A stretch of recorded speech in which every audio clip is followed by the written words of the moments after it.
Ribeira teñiuse de verde polo Día Mundial do Cancro. A Asociación Local contra esta enfermidade organizou un acto para lembrar a importancia dunha atención integral aos pacientes e ás súas familias.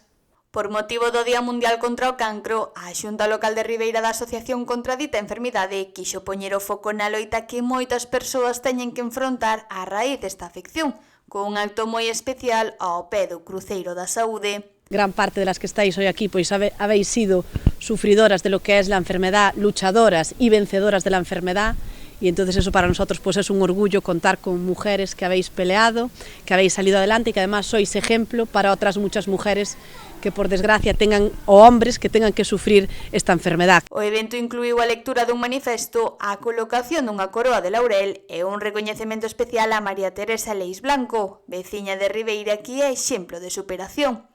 Hai 3 anos perdeu un pé debido a un sarcoma, pero iso non a detivo. Segue participando activamente na vida da cidade e en iniciativas solidarias. Creo que este año pues lo vemos reflejado en la persona de María Teresa, que como dije el día de la presentación, pues es de estas personas que si aún las quieres animar por la calle, aún te animan ellas a ti.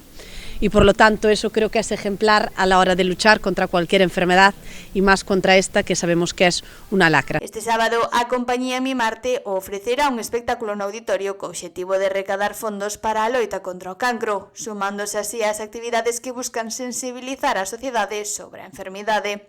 O Cruceiro da Saúde permanecerá iluminado de verde durante todo o mes, como símbolo de esperanza e apoio aos afectados.